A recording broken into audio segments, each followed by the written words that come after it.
Stand clear of the closing doors, please. Welcome aboard, everyone, to another episode of the Democracy Exchange with The Depot, our one-stop station where we engage in conversations to foster civic understanding and have meaningful discussions. Today, our guest is Dr. Katie Stygles. She is BGSU's campus expert about compliance and will tell us all about all the changes that have happened to BGSU because of SB1 and how we are acting in accordance with the law. Thank you, Dr. Katie Stygles, for being here today. Thanks, Anna. Thanks for having me. I would like to start the interview by asking for an overview of SB1, especially for listeners who may not be familiar with it. I know there are a lot of misconceptions in regard to the law, so if you could tell us in your own words, as the compliance officer, what is the Advanced Ohio Higher Education Act, also known as SB1? Yeah, that's a great question. There are definitely a lot of misconceptions. I think it's helpful to start by grounding it in the context, right? So for the last several years, we've really seen an increase in distrust for a lot of systems within the U.S., but especially around higher ed and what is the value, what is the product that our students are really receiving in the end. So that growing distrust sets the stage for what was initially introduced as SB 83 back in March of 2023. So this has been quite some time in the making. It was reintroduced as Senate Bill 1 in January of this year, 2025. Then signed by the governor March 28th and went into effect June 27th. So really, it's broad, reaches far across the institutions of public higher education in the state of Ohio. I would say some of the real kind of touch points of SB1 are the protection of intellectual diversity and then certainly the prohibitions of DEI in offices, programming, positions. It really creates additional layers of oversight, right? So regulation and reporting through a broad spectrum of work that institutions of higher ed do. So we have taken the opportunity to really affirm our commitment as an institution to academic freedom and leaned in on this equality of opportunity that is so central to SB1 and is absolutely important to BGSU and long has been.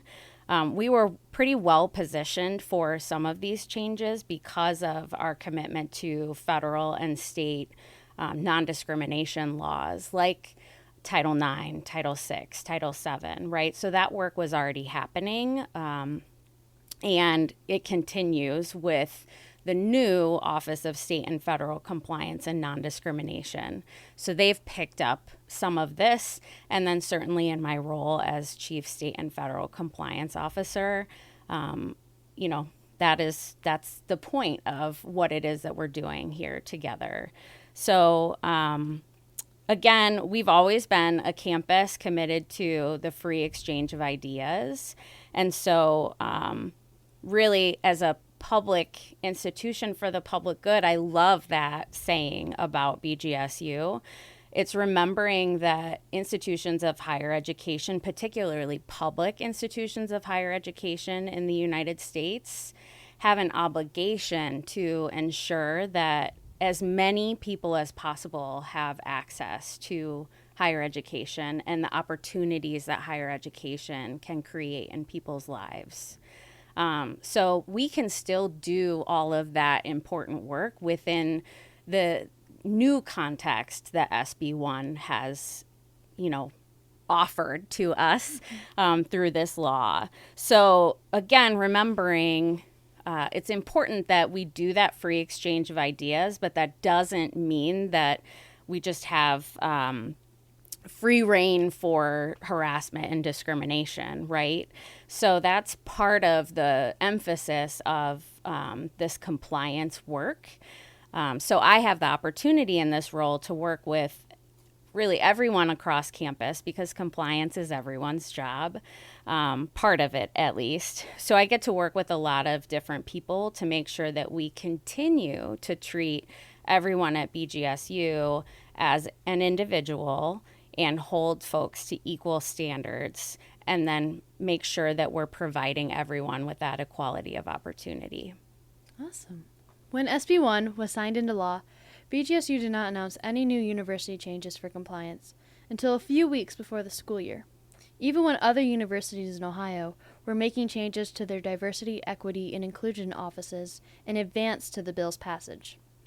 What approach did BGSU take, preparing for compliance and announcements of new changes?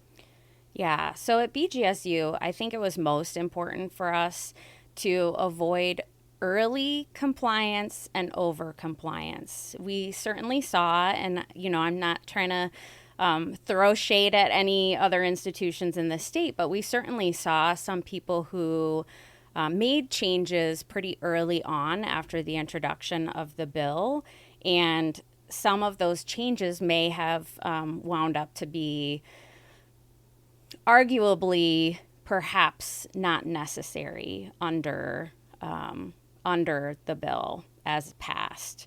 So it was really important to us to continue to benefit our students and cause the least disruption as possible. So not making changes that we would then have to roll back on was really the focus. So we waited for the bill's passage, for the Ohio Department of Higher Education to release some of their guidance around how to carry this work out. How are we going to monitor compliance? Spoke with our peers, sought the advice of the Attorney General, and worked with all the various constituents across campus to make sure that we were hearing voices, taking that feedback in, and measuring our response, being compliant, but still maintaining who it is that BGSU has become, right? We didn't want to lose the essence of our work, and our people are central to us here at BGSU. So I think that's why that avoidance of early or over compliance was most important. What is the process of compliancy working with the State House, and how is BGSU still working to comply to the law today? Sure. Yeah. So because there are so many different dates for implementation or for various things to be turned into the Ohio Department of Higher Education, things like we are still under a collective bargaining agreement here at BGSU with the faculty. And so depending on a state institution's expiration of their CBA, they may have to comply with some of the necessary policy changes before another institution whose CBA doesn't expire until a bit later. So we waited for that guidance from the ODHE, from the chancellor. They have created a website with dates for the various deliverables that they're expecting that are required by the law. And as a result, we've been able to create some similar resources here for our BGSU community. So we link to an FAQ page where, we are answering and still taking in questions that folks may have about SB1, and able to point to some of those resources that have been made available to us by the state. Awesome. That leads me to questions about the current state of compliance now that we are in the school year and acting according to the law. Before the university changes, and during the beginning of them, a lot of students were fearful that the bill would take away their favorite resources and opportunities on campus. I personally remember when the Women and Gender Equity Lounge, which I frequented a lot last year, had to shut down their Instagram page, and actions like that definitely sparked some confusion and some panic. To listeners who may not know what changes were made, could you explain them and tell us if students are still able to access the resources they had last year and the years prior. Yeah, that's a great question. And I think I really want to acknowledge first that kind of panic and confusion is normal, right? I think, there was amongst staff and faculty very similar feelings of fear and wondering, what's going to happen to my favorite employee or my favorite office or those sorts of things. So if people were feeling that, they were certainly not alone. And I think some of the media coverage through various papers and things might have contributed to some of that confusion. I remember seeing an article that said that controversial topics couldn't be covered, and that's kind of a misinterpretation, right? And I know one of your later questions will give us the opportunity to dive into that a little bit more, so I'll save some of that. But here at BGSU, all of the resources and services that are still allowable within the context of SB1 and other state and federal laws and regulations have been maintained. Good. That's awesome. Yes. Yeah. That's that was really awesome. Really important. And again, like I said earlier, our people are central to our mission. All of the people from the Division of Inclusion and Belonging that no longer exists as that standalone division and, those specific positions, all of the people are still here. So we took the opportunity. Yeah. Amazing. Yeah. That's not something to just sneeze at. That is wonderful. Absolutely. It's a big deal. It is a big deal. Yeah. And so we took the opportunity to really look at those position descriptions, look at the strengths of the people who held those roles and the passions that they were living out in their daily roles, and reorganize, and we used the term redeploy those staff in positions that were as closely aligned as was allowable by SB1. So you brought up the lounge for the CWGE, which was an iconic spot on campus. I hope you have one of the stickers. I do. It's on my laptop. Yes. I am never going to take it off. Yes, that is a treasure. It will someday be vintage, right? People will be paying big money for that kind of stuff. So I still have my sunglasses from the Division of Diversity and Equity. The Inclusion. You Belong. Yes. Yeah, I have mine too. Yeah. So the CWGE was doing such awesome work. All of the work that is still allowable is still happening. So the green dot, the interpersonal violence prevention and education, we took the opportunity to look and see where would this work best fit within the structure that we have. We don't have a traditional student affairs division that is so common in higher education, because we really wanted to have some laser focus on student engagement and success and what's now community and well-being, in addition to what was then inclusion and belonging.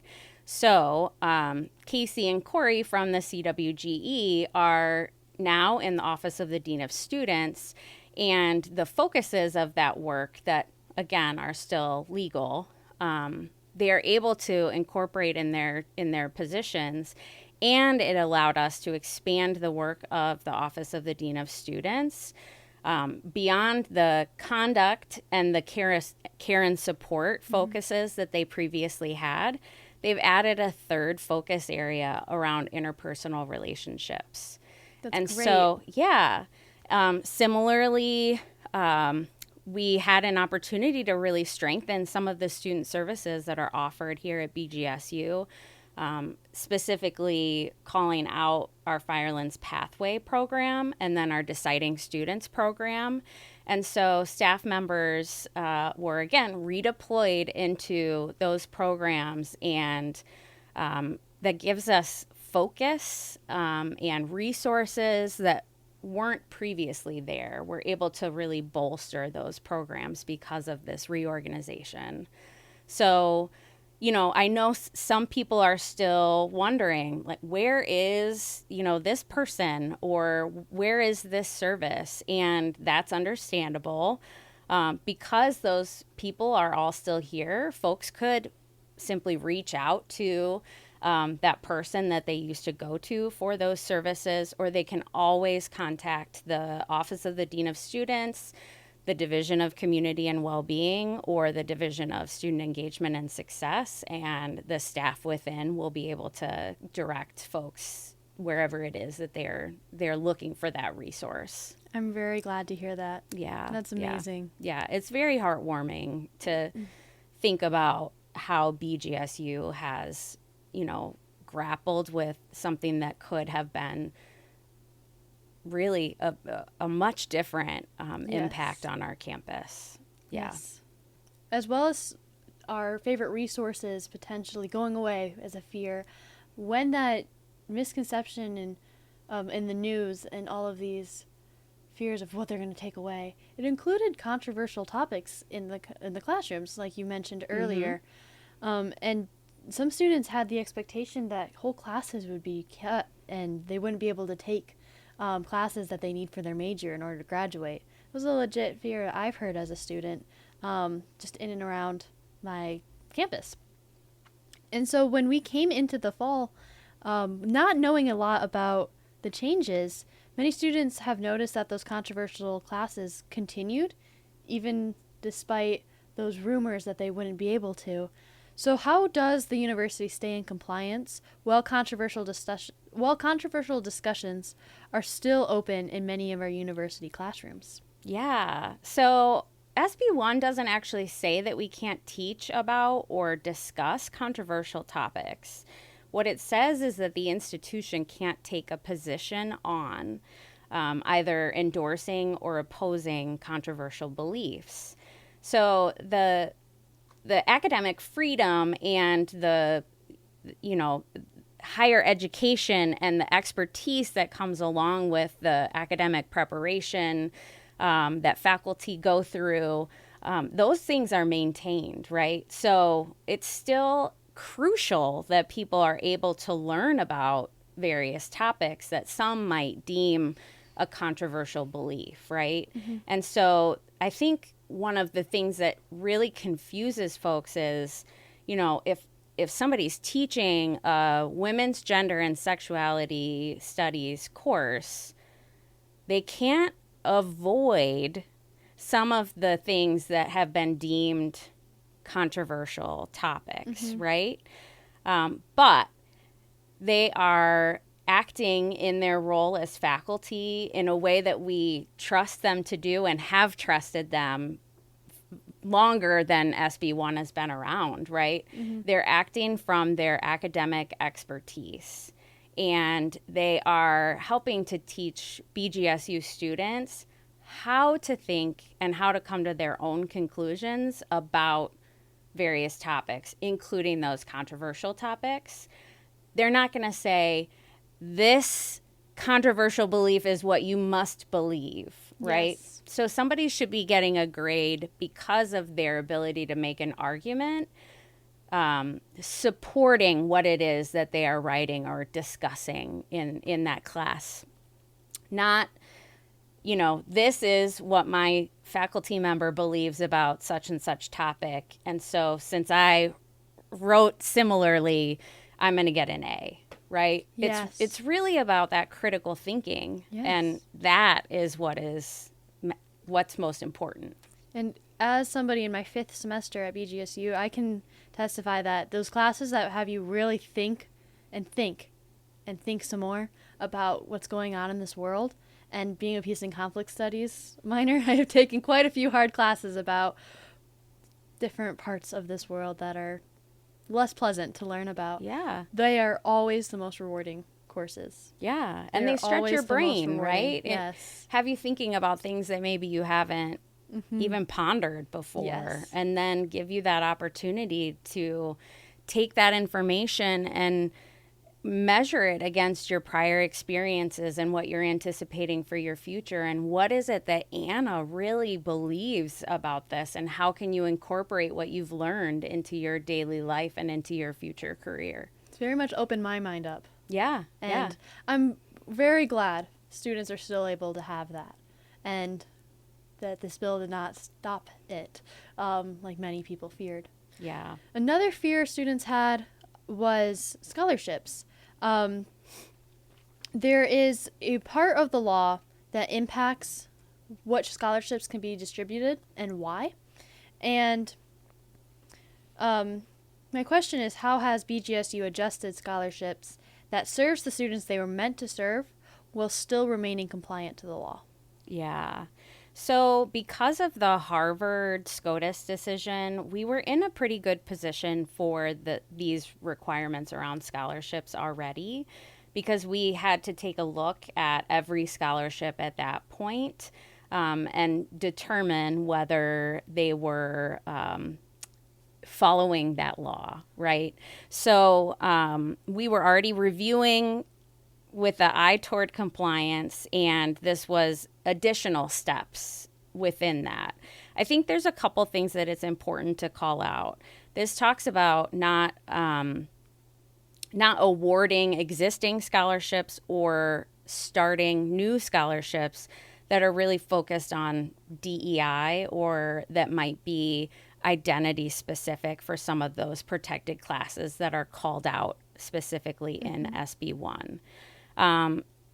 So we did make some adjustments. So there might have been previously an award that had always gone to someone in a specific major of a specific race. Well, under these requirements as well as the SCOTUS decision, we took the opportunity to talk with the donors who maybe established those scholarship funds and find out from them, what are the ways that we might be able to get to the students that you want to see have this opportunity for success in this field. Are you looking to ensure that someone who hasn't previously been able to overcome some of these challenges in their lives, somebody who's talked about how it is that they have been able to get around or, run right through various barriers in their lives. And so just really helping donors kind of hone in on those things. I do want to note, it's really important that people understand that SB1 doesn't impact state or federal financial aid. So yes, those remain untouched under SB1. There are still scholarships that students can find that are identity specific or, specific to various experiences that folks have had maybe growing up or because of particular interests they have. And they would be able to receive those external scholarships and apply them here at BGSU, right? So our financial aid has done a lot of work. It has not been an easy year or 2 or 3 for them. But hopefully our students are feeling like they have a good understanding, those who had already a scholarship, of their ability to maintain that or not. And if there are students who are still confused about that, I would encourage them to reach out to the staff in financial aid, because they'll be able to help on an individual basis based on whatever particular scholarship that might have been. Perfect. Similarly, how does this apply to students who are in student organizations that are rooted in diversity, equity, and inclusion? How does the law affect their futures? Yeah, so SB1 has a specific carve-out for student organizations, and actually disability services work in the same amendment. So it doesn't prohibit the existence or establishment of various student groups at Ohio public higher ed institutions. the identity-based groups and the programming that they provide to our campus, those will still continue as long as they do so under a rule that was already in existence at BGSU. All of our student orgs have to be open. There are some exceptions where something might be for a particular major or for a shared interest. But, you know, one of the things that I have said over and over and over to help people who maybe misunderstood what some of these groups are and do, I've told a lot of people about like the Latino Student Union. Mm-hmm. Their catchphrase, their tagline is not Latino, not a problem. The Latino Student Union is inviting everyone of all identities into their space, their membership, their programming, to learn about the culture, to contribute to the inclusion of Latino AX people, right? So I think that is where some of the confusion and misconception from outside has happened. Nice. I'm glad that they're still able to keep going. Yes. And it was pretty clear when we came back onto campus that nothing had changed regarding that. Yeah, our And student so orgs are still definitely thriving, still thriving. And they are thriving. Yeah. And I love that it's open to all students. That is Yes. something to celebrate. Yes. Because why limit anyone from learning more? Yeah. Yeah. One of my favorite things that President Rogers said in one of the emails about the changes was that we have long been defined by those we include, not those we exclude. Yes. So thinking really about who are we bringing to the table? Who are we bringing to these opportunities for really changing lives for the better? Great. Thank you. Next, I want to turn the questions over to the future of the law on higher education in Ohio. The bill establishes a chancellor of higher education and determines the functions of university trustee boards. In upcoming years of public university administration, what lasting impacts do you believe the law will have on our institutions? Yeah, so the relationship between the state and our boards of trustees have always existed. Our governor appoints our board members, and they do have that relationship with the chancellor and the Ohio Department of Higher Education. What SB1 has done is introduce some new requirements for them around training, what it is particularly that they should be focused on in terms of oversight and moving forward in our strategic plans. So I think really that is in an effort to help ensure that the people who are making those at the top decisions are familiar with the priorities for higher education in our state as set by our legislators. Awesome. And then I know the bill also discusses rules for faculty, including preventing them from collective bargaining, which you kind of touched on earlier. Would you explain what the requirements for faculty now are? There are a lot of different requirements for faculty, from everything from some new questions that have to be asked on all the student evaluations at the end of a course, to posting their syllabi online within 3 clicks of the main site, and those need to be searchable by keyword, and they have specific criteria that have to be included. With regard to the collective bargaining, there are a few topics that we are prohibited as an institution from engaging in that collective bargaining process around, particularly tenure, post-tenure review, and retrenchment. But again, as an institution of higher education, it's really important that we don't lose sight of our shared governance. And that has always been the case and will continue to be the case. So while we won't collectively bargain on those topics, we'll still engage in our processes of shared governance by discussing with Faculty Senate, with our faculty union, those topics. And, we already have material about those things that exist within the collective bargaining agreement. So it doesn't necessarily mean that everything is going to drastically change, right? So I think through that communicative shared governance process, we'll see what it is that will be in place after the CBA expires. Okay. I have only 2 more questions left. These are my final questions. Is there any important information for students to know that we have not talked about yet? I don't necessarily think so, but I think it's a good opportunity to plug, again, the FAQ page, and then reaching out. If people have questions, if there's a student group that wants somebody to come in and talk about SB1, if there's a classroom or faculty group, reach out to compliance@bgsu.edu or to one of our staff members specifically.